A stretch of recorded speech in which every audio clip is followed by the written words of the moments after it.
Yn testyn o'r Efengyl o Mathew, pennod 25 ar 10 adnod Mathew, 25 ac adnod 10.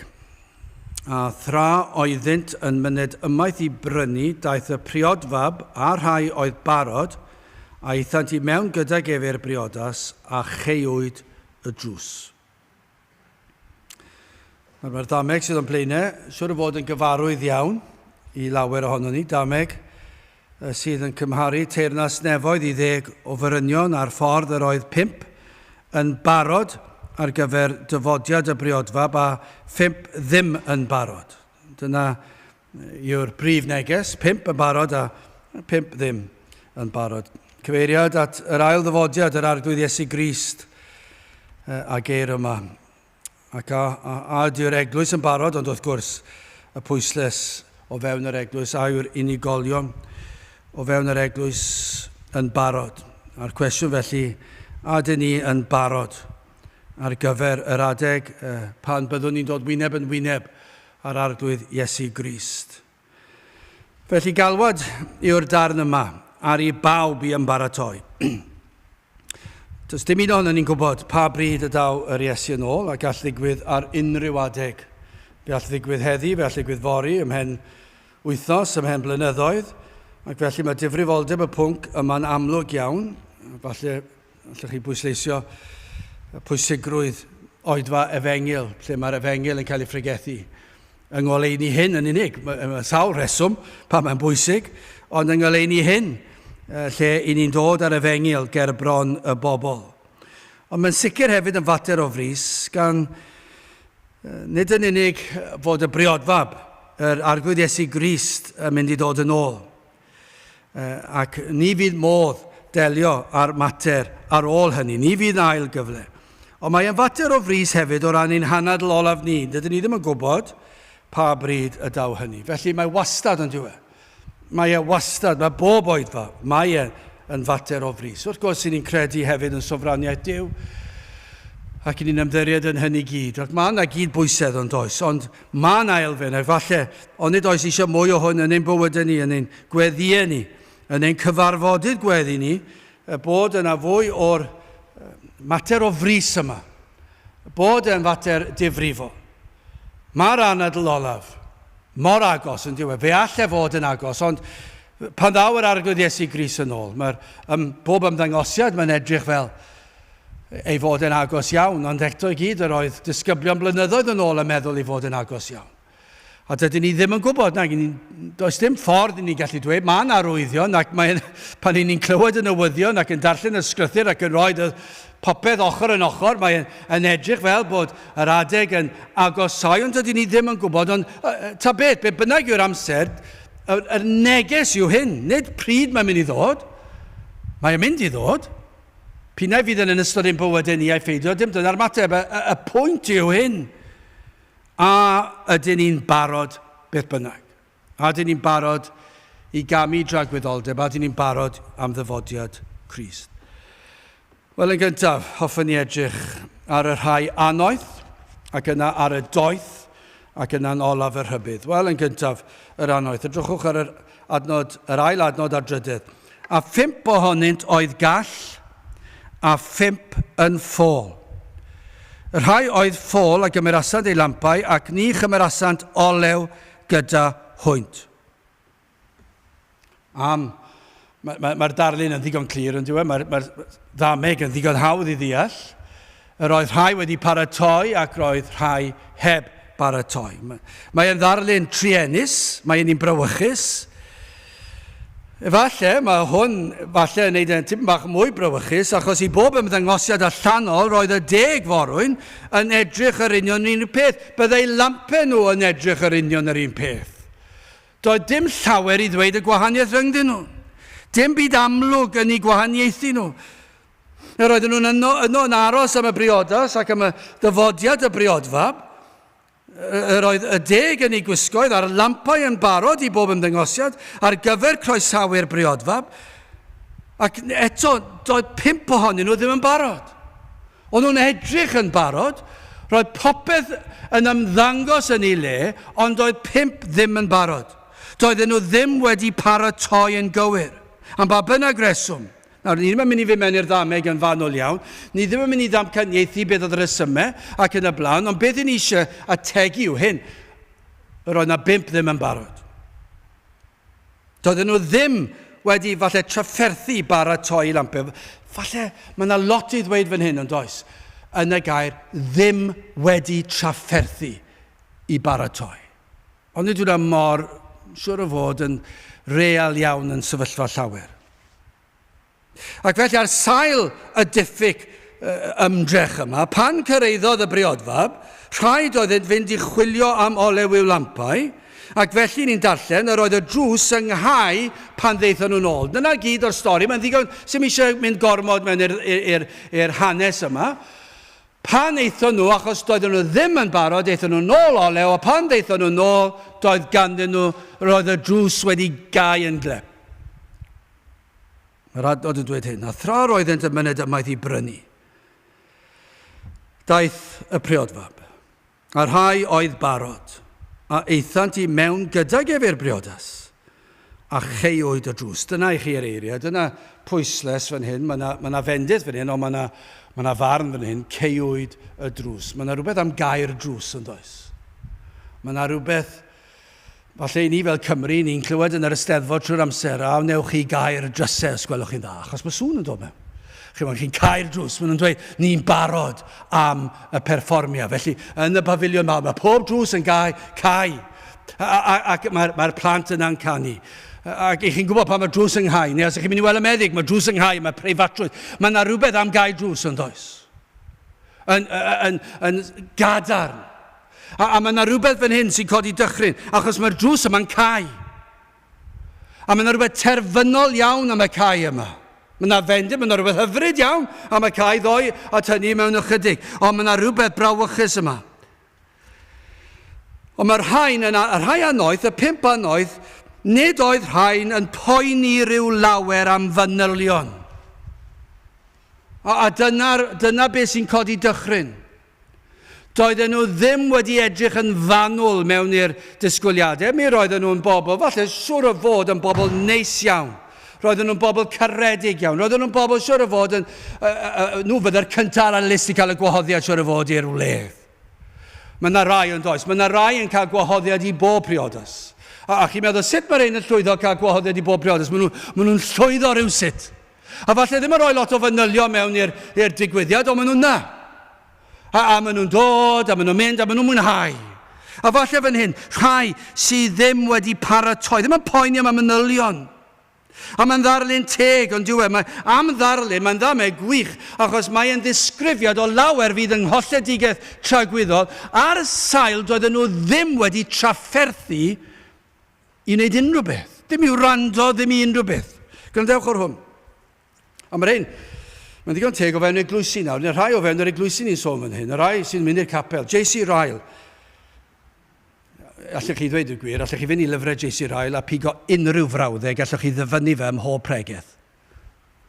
Mae yna rhywbeth mor berthnasol am J.C. Ryle. Os chi eisiau darllen unrhyw lyfrau, darllenwch J.C. Ryle.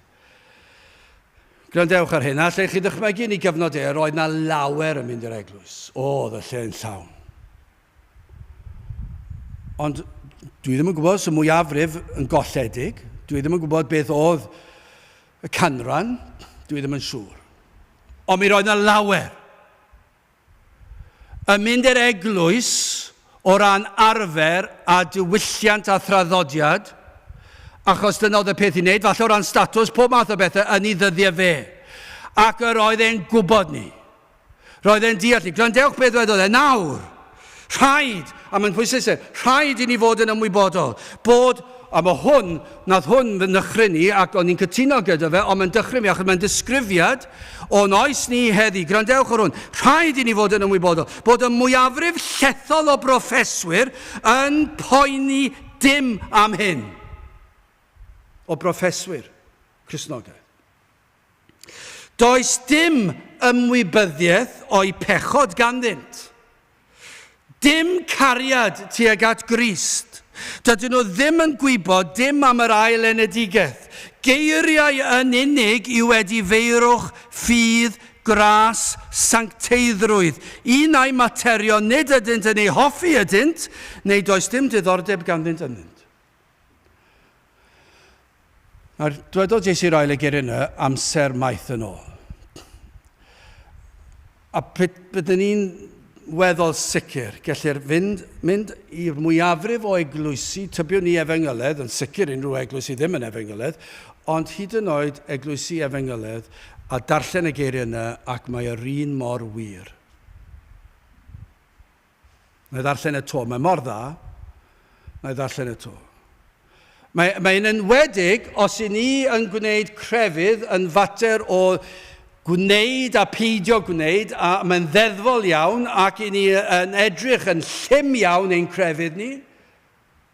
Neu, os i ni'r eithaf arall yn jwmpo lan y lawr ac yn dawnsio ac yn mynd i'r clwb ar nos Wener ac yn ymuno gyda'r byd yn ei bethau, a does fawr ddim o wahaniaeth rhwng y byd a'r eglwys, pa bynnag un ni'n sôn amdano, tybiwn ni bod hwn yr un mor berthnasol i'r rhai. Gwrandewch ar hwn.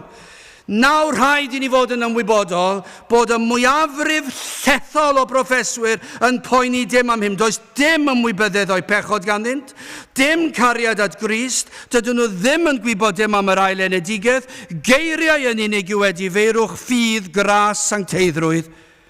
A dyma beth sy'n dychryn a sydd mor wir. Unau materion nid ydynt yn ei hoffi ydynt, neu does dim diddordeb ganddynt ynddynt. Achos does dim awydd i drafferthu gyda'r manylion. I lawer mae'r manylion yn ormod. Fe fydd na lawer yn dweud, dwi ddim yn dod i'r oedfa i wrando ar bregeth. I chi'n pregethu rhy hir, mae'r llais rhy uchel, mae'n hyn a'r llall, neu beth bynnag yw e, a dwi eisiau mwy o gyfrannu fe hunan, dwi eisiau mwy o ganu, dwi eisiau mwy o symud, dwi eisiau plan, pob math o bethau, achos maen nhw'n dweud, dwi ddim eisiau gormod o athrawiaeth, dwi ddim eisiau gwybod beth yw'r ddysgeidiaeth, achos dim dyna yw Cristnogaeth i mi, nid ddysgeidiaeth, ond credu yn yr Iesu yw ei Cristnogaeth hwy. Felly, dyn nhw ddim eisiau trafferthu gyda'r manylion. Falle i rai, mae'n rhy boenus. Dyn nhw ddim yn hoffi chwilio'r galon. Dyn nhw ddim yn hoffi pregethu sy'n chwilio'r galon. Dyn nhw ddim yn hoffi pregethu sy'n argyhoeddi. Dyn nhw ddim yn hoffi pregethu sydd yn neud iddyn nhw gwestiynu hunan am eiliad. Dyn nhw ddim yn hoffi'r math yno pregethu, ac felly maen nhw'n meddwl, na, mae hwn yn hearnaeth. Dydw i ddim eisiau dim byd o'r fath. Ac i lawer, mae yn fwy na hyn, nid ydynt yn hoffi'r efengyl o gwbl. Yn sicr nid ydynt am glywed unrhyw un yn ei rhybuddio i fod yn barod. Dyn nhw ddim eisiau clywed nhw. Dyn nhw ddim eisiau clywed bod angen i chi fod yn barod. Llawer gwell ganddynt neges mwy cyfeillgar, fwy tyner, efallai fwy cysurus. Efallai yn un lle ni'n siarad gyda chi, a mae'r llais yn dawel. Nawr, wrth gwrs, gellir cael llais tawel mewn pregethu hefyd, ond mae yna rhywbeth i dod yn does lle ni'n siarad y neges. Mae'n neis, mae'n hyfryd, mae'n gadarnhaol. Dwi ddim yn dychryn, dwi ddim yn peri ofn, dwi ddim yn peri argyhoeddiad, dwi ddim yn peri dim. Ac felly fydd i, trwy gydol y bregeth, mae'n hoffi hwn, ac os ni'n cael rhyw fath o addoliad i'n hoffi hefyd, yna gwell beth. Un sydd yn neud i mi deimlo fod pob dim yn iawn. Mae'n dadlau bod yn ymdrechu byw bywyd weddol dda, a dyn nhw'n mynd dim drwg i neb, ar wahan efallai rhai sydd yn pregethu'r gwir, ond ar wahan iddyn nhw, dwi ddim yn licio pregethwyr sy'n pregethu'r gwir, ond dwi'n hoffi pawb arall. Dwi'n hoffi pawb arall. Dwi'n garedig i bawb. Dwi ddim yn garedig i rhai sy'n pregethu'r efengyl yn ffyddlon, ond dwi'n garedig i bawb arall. A maen nhw'n hapus ar ryw fath o ymddangosiad o grefydd, rhyw broffes. Ond does dim awydd am y manylion ganddyn, nid oes awydd am y boen o argyhoeddiad o bechod, nid oes awydd am edifeirwch. Yr unigrwydd o droi cefn ar y byd, dyn nhw'n hoffi hwnna. Dyn nhw ddim yn hoffi os oes rhywun yn sôn am ediferwch ac am bechod. Ac yna, maen nhw'n cymhwyso hwnna i'w bywyd nhw ac maen nhw'n sylweddoli canlyniad ediferwch. Mae rhaid edifarhau o'n pechod, ond i weld hwnna'n weithredol, mae e'n mynd i effeithio'ch bywyd chi. I chi mynd i stopio gwneud rhai pethau, chi mynd i stopio dweud rhai pethau, chi mynd i stopio meddwl rhai pethau, chi mynd i stopio mynd i rhai pethau. Mae e'n gorfod bod, mae'n fwy na hynny, ond i weld ediferwch ar waith, mae'n mynd i trawsnewid y bywyd yn llwyr. Ac pan mae pobl yn dod i weld hynny, maen nhw'n dweud, dwi ddim eisiau hwnna, mae hwnna'n unig. Fydd neb eisiau bod yn ffrind i mi. Fydd neb eisiau siarad â fi, fydd neb eisiau cwrdd â fi ar nos Wener a nos Sadwrn. Fydd neb eisiau mynd ar wyliau fi, sicr neb yn gwahoddi briodas, a fydd na 100,000 o bethau. O, na, dwi ddim eisiau math yno o grefydd, maen nhw'n dweud. Sawl un i ni wedi adnabod, neu falle sy'n gwrando hyd yn oed. Nad yw'r galon yn barod. Lle nad oes gwir geisio, na gwir gwrando wedi bod, na pharatoi. Does dim paratoi wedi bod.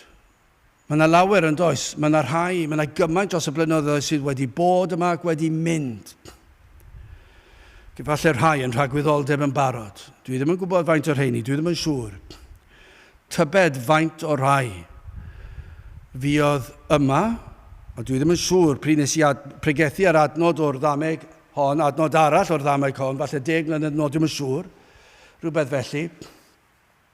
Tybed as yna rai oedd yma pryd ni, neu'n gwrando, sydd yn nawr yn rhagwyddoldeb.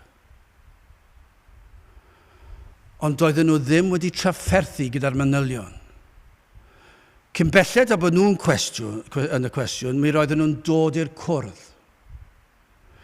Mi roedden nhw falle'n dod â Beibl, falle, dwi ddim yn gwybod. Falle yn gwisgo mewn rhyw ffordd arbennig fel pawb arall oedd yn mynd i'r briodas yn y ddameg hon. Falle nhw'n mynd edrych lot yn wahanol, falle yn edrych yn wahanol, dwi ddim yn gwybod. Falle oedd eu hagwedd nhw, falle yn aelodau, falle wedi eu proffes. Ond doedden nhw ddim yn trafferthu gyda'r manylion. Doedd y 5 morynion yma oedd yn ffôl, doedden nhw ddim wedi meddwl am rhoi olew yn ei lampau. Ond nhw ddim wedi meddwl am y nos, ond nhw ddim wedi meddwl am y croesawu'r briodfab, ond nhw ddim wedi meddwl am y rhan yna. Falle roedden nhw wedi meddwl, mae yna bobl neis yn dod i'r briodas, newn ni ddim talu am yr olew ein hunan, newn ni ofyn i rywun arall rannu peth yn ni. Ond wrth gwrs, oedd ddim yn mynd i rannu olew nhw, achos oedd angen yr olew am yr holl adeg, felly roedd y rhaid doedd, dim dwi'n bod wedi llenwi'r olew, ond digon o olew ar gyfer yr holl briodas. Felly, doedd rhain ddim wedi yn fodlon rhannu, felly o'r rhain falle meddwl cymryd mantes, ni ddim yn gwybod, ond hwnna ddim yn bwysig. Be sy'n bwysig yw, doedden nhw ddim wedi trafferthu ystyried paratoi. Ac roedden nhw'n edrych fel bod nhw'n iawn. Dyma beth sy'n frawychus. Ceiwyd y drws. Pan ddeithon nhw nôl. Ceiwyd y drws arnyn nhw. Doedd dim modd cael mynediad. Oedd ar ben arnyn nhw. Y proffeswyr yma. Y rhai oedd yn mynd i'r capel bob Sul. Rhai oedd yn mynd bore pnawn a nos. Y rhai oedd yn ymddangos. Y rhai oedd wedi bedyddio fel plant. Y rhai oedd wedi cael ei bedyddio am 15 mlwydd oed. Neu rhai wedi bedyddio am 20 mlwydd oed. Y rhai oedd wedi ymeilodi. Y rhai oedd yn dysgu yn yr ysgol Sul. Y rhai oedd yn ddiaconiad, yn henuriad. Y rhai falle yn pregethu hefyd. Y rhai oedd yn hoffi crefydd. Yr oedd yn siwtio'u bywydau nhw ar y pryd. Roedden nhw'n teimlo'n saff gyda pobl crefyddol. Roedden nhw'n hapus ar gyfundrefn. Roedden nhw'n hapus yno. Ac roedden nhw'n fodlon defnyddio'r termau ac yn hoffi dadl ambell waith. Ond doedden nhw ddim yn barod. Dyna'r pwynt. A mae'n codi dychryn, ond mae'n codi dychryn yn wedig. Be mae J.C. Ryle yn dweud bod y mwyafrif llesol o broffeswyr yn ei amser ef yn poeni dim am hyn. Dwi'n poeni dim. Chi'n gallu dychmygu nhw ar ôl yr oedfa.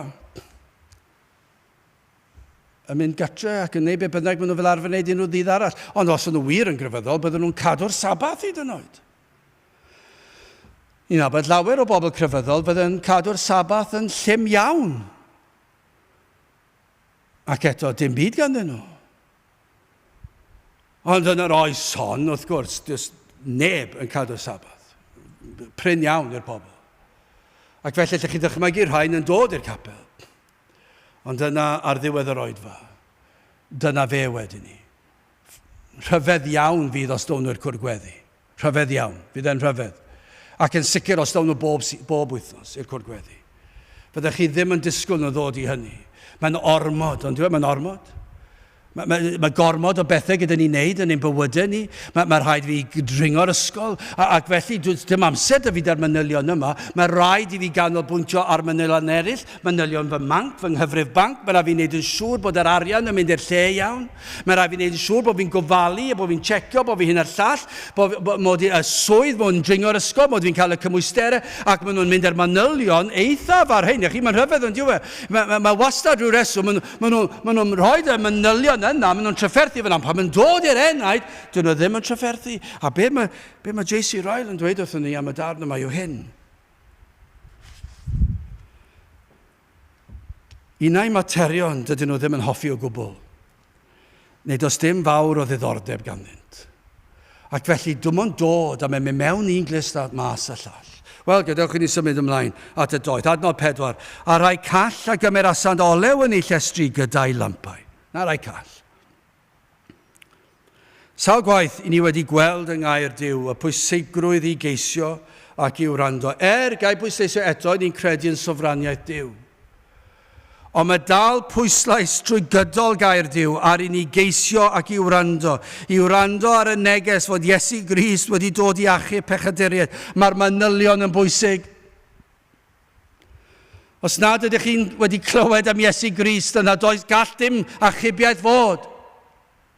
Mae rhaid cael rhyw ffeithiau yn does, mae rhaid cael rhyw manylion, mae rhaid cael rhyw faint o athrawiaeth. Mae rhaid i ni gallu pwyntio at un, sef Iesu Grist, ac felly mae'r manylion yma yn bwysig, mae'r athrawiaeth yn bwysig. I wrando ac i cymryd sylw ar y neges i Grist farw dros bechaduriaid ac i ddod i achub bechaduriaid. Y neges ac y hoeddwyd oedd feirwch a ffydd. Ac eto tro o tro. Hyd yn oed mewn cynulleidfa fach fel hon.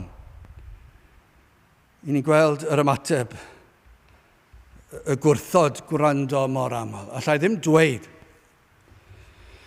Sawl gwaith byddwn ni'n gallu tystio, beth tawn ni'n gallu wneud am mynd lawn o rai pregethwyr yn pwyntio at bobl ac yn dangos iddyn nhw bod nhw ddim yn gwrando ac yn hanes i ni'n clywed hynny, lle oedd pobl falle yn yr awyr agored ac yn cyfeirio at rhai yn y cefn oedd yn achosi trwbl. Wel, dwi'n yn tybio byddwn ni'n neud yn yr oes yma, falle ddim nawr yn sicr heb arweiniad clir fod yn iawn i wneud. Ond dychmygwch, sawl un sydd wedi, mae'n amlwg o'r pwlpid yn aml, y gwrthod gwrando. A'r gwrthod ystyried. Dwi wedi gweld y siglo pen, dwi wedi gweld y symud, dwi wedi gweld edrych ar y watch, dwi wedi gweld rhywun yn edrych ar y watch, reit o dan fy nhrwyn ni. Gymaint o weithiau, allai ddim dweud, maen nhw'n edrych ar ei watch, maen nhw'n edrych ar ei ffôn, maen nhw'n mynd lawr ac yn textio rhywun, chi wedi gweld yn digwydd o flaen eich troi'n chi. Dwi ddim yn siŵr, dwi'n credu mai Beibl yw dwi'n credu fi gallu gweld, maen nhw'n teipio pob math o bethau o dan yn troi'n, a chi'n meddwl, beth sy'n mynd ymlaen fan hyn? A chi'n gweld nhw, rhai yn eistedd mewn lle tu nôl piler, mwyn bod y Pregethodd ddim yn gallu gweld. Ond mae rhai wrth gwrs yn mynd allan o'i ffordd i eistedd o fewn golwg, mwyn i'r Pregethodd. Wel, dwi ddim yn gwrando. Mi chi'n gweld y gwrthod gwrando. Mae yna gymaint sydd yn gwrthod gwrando. A chwyno. A maen nhw'n dweud bod yna rieithafol. Pa hawl sydd gan hwn i gwestiynu fy mroffesi? Pa hawl sydd gan hwn i ofyn i mi aos na olew yn dy lamp di? Pa hawl sydd ganddo fe i gwestiynu fy mod i'n mynd lan a drwy'n arall i ofyn am i olew nhw? Pa hawl? Ac maen nhw'n grac, ac maen nhw'n dod i sylweddoli bod y neges amdanyn nhw, maen nhw'n dweud, mae'n pigor na fi. Chi'n chi weld yn dydych? Yn gweld yr ymatebion yma mor aml. Hyd yn oed mewn cynulleidfa oedd mor fach. Llawer gormod o weithiau. Mae'n mor drist. Ond i ni yn ddiolchgar bod yna rai ambell waith sydd wedi profi gwaith yr ysbryd glân yn ei bywydau. Ac efallai, os ni'n gallu meddwl nôl, rhai sydd wedi deffro gan yr ysbryd glân, sydd wedi bywhau, mae'r hedyn wedi blannu. Ac yna ni'n gweld yr ymateb, ac ni'n gweld y ceisio, ni'n gweld y manylion. Maen nhw'n trafferthu i wrando ar y manylion. Maen nhw'n poeni am y manylion. Os maen nhw'n dod i cael sgwrs da chi ar y diwedd, chi gallu gweld yn eu cwestiynu nhw. Maen nhw'n poeni am y manylion. Maen nhw'n poeni am eu heneidiau. Falle ddim wedi deall, a falle mae'n amlwg o'r cwestiwn, ond un peth i chi'n gweld, mae'r rhain yn poeni. Maen nhw'n dechrau ceisio, maen nhw'n dechrau holi. A falle bod yn anodd ar y cychwyn. A mae'r boen i weld yr eogrwydd yma yn pwyso ar ei heneidiau, yr ymwybyddiaeth o fryntni. Mae'n llorio rai pobl. A mae tristwch yn dod dros llawer. Ofn hyd yn oed. A mae hyn oll yn arwain at y ceisio yma i ni'n sôn am fan hyn. Y gwrando, y galw, y llefain, y paratoi, y chwilio mas. Y gwneud yn siŵr fy mod i'n barod. Y gwybod am beth mae'r briodfa yn ei ddisgwyl. Rhain sydd wedi profi yr cri yma o'r galon, o ddiw byd dri garog im. Y geiriau a ddaw o enau pechadur sydd yn dweud pechadur yw fy enw, ni feddaf enw gwell. Ac yna y cliw y pechadur bod na obaith. Rhain sydd wedi paratoi, sydd trwy waith yr ysbryd glân mae rhywbeth wedi digwydd. Ac nawr maen nhw wedi dod i wrando ac i geisio. Ac o'r diwedd maen nhw'n clywed, mae na obaith. Bod modd bod yn barod pan ddaw Crist yn ôl. Neu bod modd bod yn barod at farw. Yna, dyma beth i ni'n dysgu o'r ddameg yma yw fod modd i ni fod yn barod. Petai Crist yn dod yn ôl nawr, ei fod yn bosib i ni fod yn barod ar gyfer ei ddyfodiad, gyda sicrwydd. Gostyngedig, ond na sicrwydd. Petai ni'n gwybod na fyddwn ni byw tan y bore, byddwn ni'n gwybod gyda'r heddw, mae'n modd i ni wybod. Nawr, wrth gwrs, fi all amheuon dod ar draws, ond beth i ni'n dweud yw fod modd. Ond hyd yn oed rhai sy'n profi amheuon. Beth sydd yn wir yw, hyd yn oed rhai sy'n cael amheuon. Maen nhw dal yn barod os yn nhw wir wedi bod at Grist. Ac felly'r neges yw, maen nhw dal yn barod amheuon neu pheidio. Maen nhw dal yn barod achos mae yna olew yn ei lampe. Maen nhw'n barod am ddyfodiad Crist. Maen nhw'n barod am yr anadl olaf. Ni ddim yn gofyn i chi nawr sut ych chi'n teimlo. Beth i ni'n gofyn yw, a ydych chi erioed wedi bod ar droed y groes? A oes na waith erioed wedi digwydd yn eich enaid chi? A ydych chi'n pwyso ar y ffaith i Iesu Grist dod ac agor ffordd? A i'w wneud yn bosibl i chi fod yn barod i wynebu tragwyddoldeb? Ydych chi wedi dod at y groes?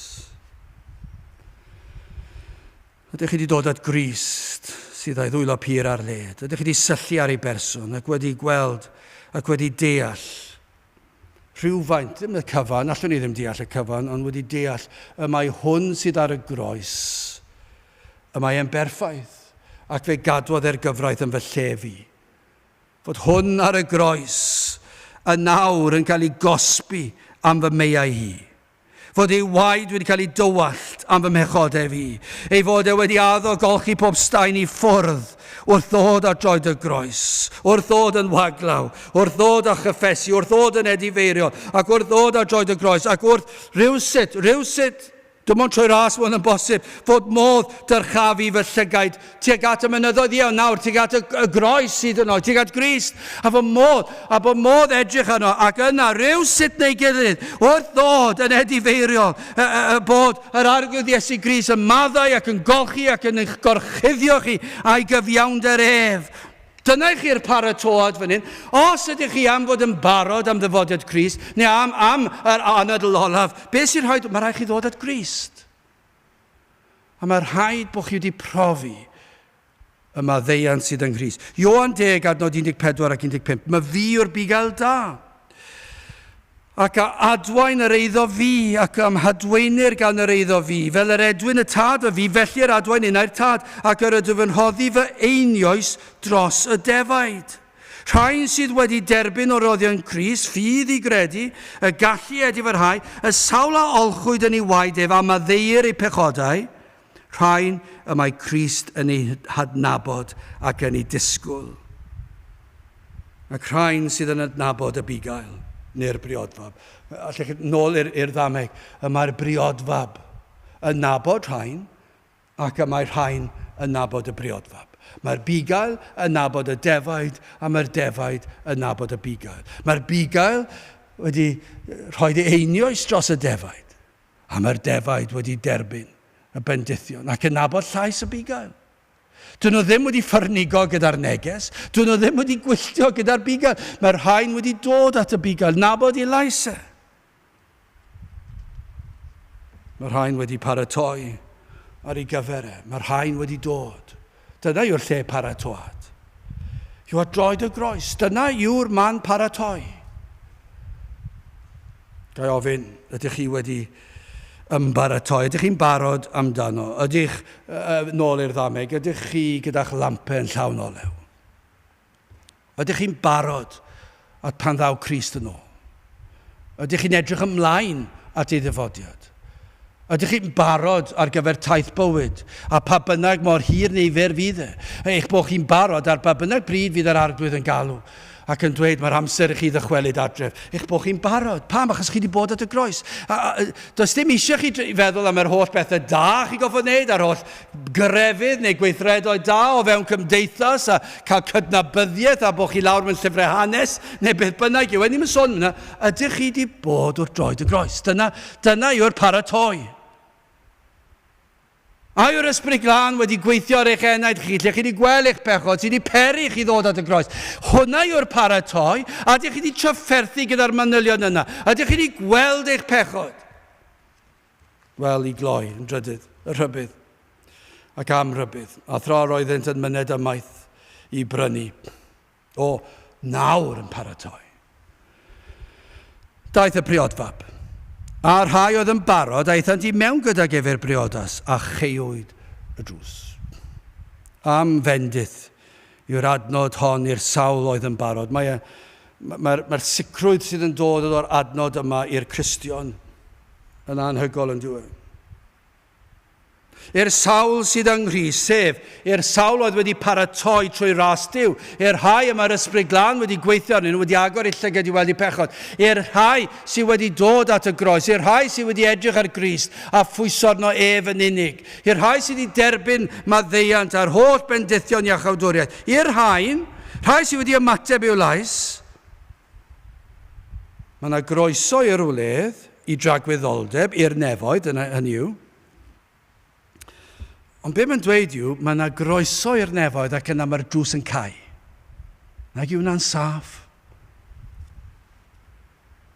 Mae yna rhywbeth hyfryd am y ffaith bod y drws yn cau. Chi'n cyrraedd am y drws yn cau. Chi'n teimlo'n ddiogel. Chi'n teimlo'n saff. Lle chi ddychmygu, petai chi mewn sefyllfa lle mae yna bobl yn rhedeg ar eich ôl chi. Pobl drwg, pobl cas, pobl sydd yn ymladd, falle eisiau dwy'n, beth bynnag yw, lle chi ddechmygu fe strydoedd y ddinas yn ddigon rhwydd. Cang o bobl ifanc yn dod ar eich ôl. Ac yna chi'n cyrraedd, chi'n agor y drws, a chi'n cau'r drws. Chi'n rhoi y boll ar draws. Chi'n saff. Dyn nhw ddim yn gallu dod mewn. Chi'n teimlo'n ddiogel tu fewn. Maen nhw tu fas, i chi tu fewn, chi'n saff.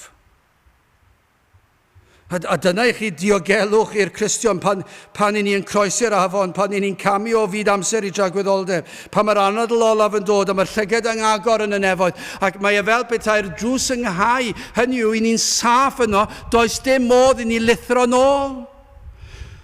Petai'r drws ar agor, byddwch chi'n dechrau meddwl, falle byddai'n syrthio nôl mas, falle byddai'n gweld temptasiynau mas, falle byddai'n mas, na.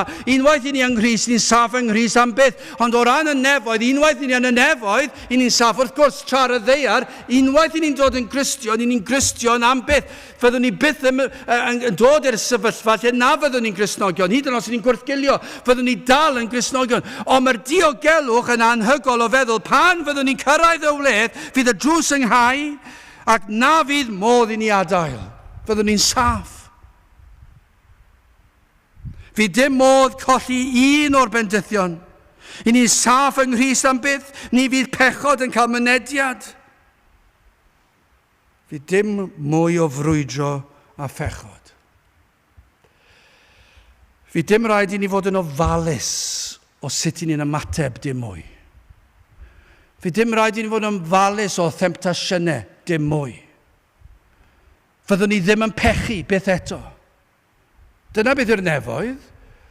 Yng Nghrist i ni'n cael mynediad i'r nefoedd, ac am fendithion y perffeithrwydd sydd i'r Cristion yng Nghrist, pan fyddwn ni yn y nefoedd, fyddwn ni'n mynd lle perffaith, ac am ddiogelwch, ac am le lle fyddwn ni gyda'n gwaredwr, hyd tragweddoldeb. Mae'n gallu syllu ar Grist, wyneb yn wyneb. Ac na fydd yn diflannu nac yn gwanhau. Felly mae'r darlun yma i'r morynion a aeth i'r wledd, gyda'r briodfab, a Cau'r Drws, mae'n ddarlun hyfryd iddyn nhw. Ond dwi ddim mor hyfryd i'r 5 doedd ddim yn barod. Dwi ddim mor hyfryd i'r byd, dwi ddim mor hyfryd i'r byd yn yr eglwys, i gapelwyr na chrefyddwyr, i'r rhai sydd ddim yn trafferthu ar yr efengil, i'r rhai sydd ddim yn hoffi yr efengil, i'r rhai sydd yn dweud bod yr efengil yn rhy llym, i'r rhai sydd yn dweud bod yr efengil yn eithafol, i'r rhai sydd yn hoffi crefydd a'r byd, i'r rhai sydd yn hoffi crefydd a pob math o beth eraill. I'r rheini mae yn rybydd sydd yn codi dychryn. Dywedir yn eglur, os nad yw'r galon yn barod, yna fydd y drws yng nghau. Fydd ar gau, fydd yn cael ei gau. Ac does dim modd torri trwyddo. Does dim modd agor y drws. Ni fydd mynediad. Mae'n dychryn chi, dwi ddim yn hawdd i bregethu fe, dwi ddim yn bwnc allech chi ddweud sydd yn neis i bregethu, achos mae'n un ofnadw, ond mae'n ofnadw. Mae yna anwyliaid gyda ni, cyfeillion, pob math o bobl ni'n nabod. Ac efallai bydd ar ryw bwynt yn dod, fyddwn nhw'n dechrau meddwl, mae rhaid fi baratoi, ac efallai'n gweld y diwedd yn dod, ond mae calonnau wedi hen galedu. Maen nhw wedi hen groesi'r ffin, ac mae'r cyfle wedi mynd. Ac fydd y drws yng nghau.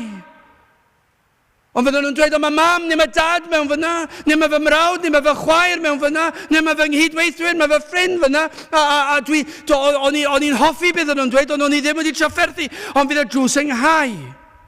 Fi dim modd iddyn nhw ddod mewn. A pwy sy'n dweud na? Lle chi ddychmygu capelwyr, mae hwnna'n warthus.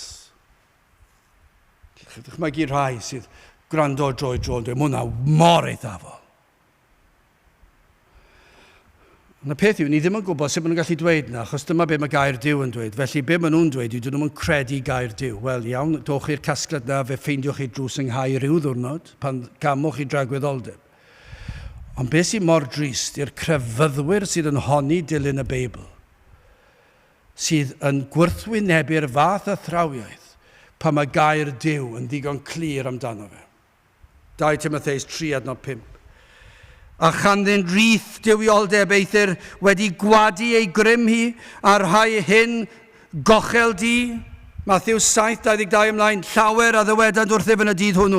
Arglwydd, o'n i ffroffwydasom yn dy enw di, ac o'n i fwriasom allan gythreiliaid yn dy enw di, ac o'n i wneud ymwyrthiau lawer yn dy enw di, ac yna yr addefaf wrthynt, nid adna bîm chwi erioed, ewch ymaith oddi wrthif chwi weithredwyr anwiredd.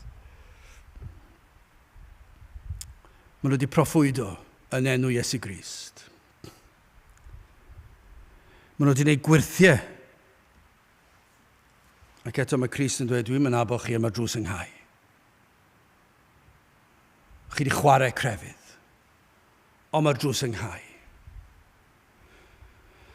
Eseia 55:6 yn y buddio, ceisiwch yr arglwydd tra galler ei gaelef, gelwch arno tra fydd yn agos. Mae hwnna'n golygu mae yna adeg lle ni ellir ei gaelef a phan na fydd yn agos. Ond nid yw'n gorfod bod, dyna chi rybydd. Un o fy hoff adnodau yn yr ysgrythyr, dwi'n dyfynnu'r adnod hon drwy'r adeg, mae y mor hyfryd, ceisiwch yr arglwydd tra galler ei gaelef, gelwch arno tra fydd yn agos. Mae'n hyfryd, achos os newch chi geisio, fe newch chi ddod ato, dyw e ddim yn troi neb i ffwrdd, ond mae hefyd, mae'n ochr arall i'r geiniog, mae yna adeg yn mynd i ddod i rai lle na fydd yn agos, lle na ellir ei gael, lle na fydd yn agos, a fydd y drws yng nghau. Does dim ail gyfle, 2 Corinthiaid 5:9-10, am hynny hefyd, yr ydym yn ymorchesti pa un bynnag a'i gatref y byddom, a'i oddi catref ein bod yn gymeradwy ganddo ef, canys rhaid i ni oll ymddangos ger bron brawdle Crist. fel y derbynio pob un y pethau a wneithbwyd yn y corff.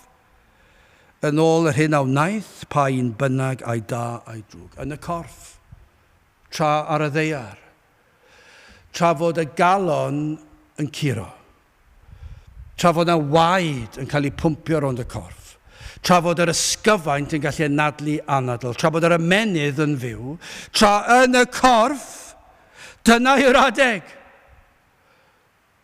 Pan na fyddwn ni yn y corff, pan fydd y corff yn marw, mae rhy hwyr, dyna'r neges mae'n rhoi, Hebreaid 9, adnod 27, ac megis y gysodwyd I ddynion farw unwaith ac wedi hynny bod barn. Dyna'r ysgrythyr, bod na farw ac yna farn. Dyna yw'r hybydd. Pinau bod chi'n hoffi fe a'i ffeidio. Y ffŵl sy'n gwrthod y ffŵl sydd ddim yn credu'r peth, achos os chi ddim yn credu'r peth, chi ddim yn credu gair Duw. Ac os ych chi'n dweud bod chi'n credu rannau eraill o air Duw, pa hawl sydd gyda chi ddewis y dethol? Sut ych chi'n gwybod pa rannau allwch chi credu a'i ffeidio? Chi na'n credu i'r cyfan neu dim o gwbl. Na I reid hyn wrthych chi, os chi ddim yn credu rannau o air Duw, ga I ddweud wrthych chi, peidiwch trafferthu credu mewn dim. Mae'r rhaid iddo fod y cyfan neu dim, achos sut I chi'n mynd I wybod pa rannau chi'n mynd I gredu? Y ffŵl sy'n credu ambell I beth o air Duw. Mae'r rhaid credu fe o Genesis I datgyddiad. Mae'r rhaid credu'r holl efengyl, hyd yn oed yr rhannau chi ddim yn hoffi.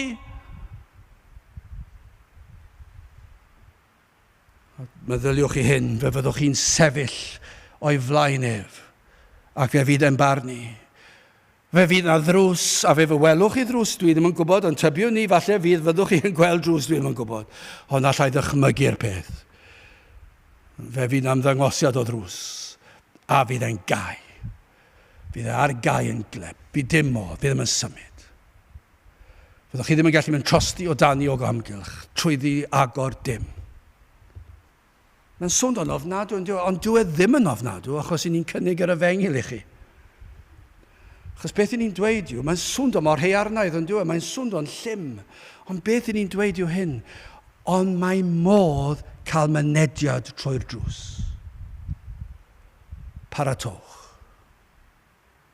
Ceisiwch Grist.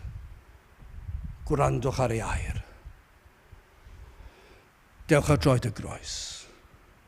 Ymddiriedwch yn Grist. Edifarhewch a chredwch. Dyna'r neges yr holl ysgrythyr. Mae e'n codi dychryn diwe, adnod 10 ymlaen, a thra oeddent y myned ymaith I brynu, daeth y priodfa, a'r rhai oedd yn barod, a eithant I mewn gyda gefyr briodas a chewd y drws. Wedi hynny, daeth y morynion eraill hefyd, gaddo wedyn arglwydd agor I ni, ac efe atebodd ac yddywedodd yn wir meddaf I chwi, nid adwain chwi. Gwyliwch gan hynny, am na wyddoch na'r dydd na'r awr, y daw mab y dyn. Dewch at Grist, pwyswch ar Grist, credwch yn Grist. Dyna'r unig ffordd o baratoi. A mae'r geiriau yna chewd y drws. Wel, falle I rai sydd yn gwrando fi na rhyw lawenydd fyna, fe chi'n edrych ymlaen at glywed y drws yng Nghai. Fydd yn ddiwedd ar dristwch, fydd yn ddiwedd ar boen, fydd yn ddiwedd ar farwolaeth, fydd yn ddiwedd ar salwch, fydd yn ddiwedd ar siom, fydd yn ddiwedd ar bechod, fydd yn ddiwedd ar bopeth erchyll. Ac fydd yn ddechrau tragwyddoldeb. A diogelwch yng Nghrist. Ond cymerwch rybydd, chi sydd ddim yn barod. A thra'r oeddent y myned ymaith I brynu, daeth y priodfa, mae'r rhai oedd yn barod eithant I mewn gyda gefyr briodas, a chewd y drws. O na fyddwch chi ymhlith yr rhai, na fi oedd yn trafferthu I baratoi. Gadewch I ni weddio. O Dduw, I ni yn diolch I ti am yr efengyl sanctaidd, yn diolch am yr arglwydd Iesu Grist sydd wedi wneud yn bosib I ni fod yn barod. I ni yn gweddio, bydd na rai yn paratoi hyd yn nawr, trwy'r nerth a waith yr ysbryd glân, yn dod at droed y groes. Teir gweithio nawr, I ni'n gofyn hyn, trwy'n enw ac eiddiant ein hadwydd Iesu Grist. Amen.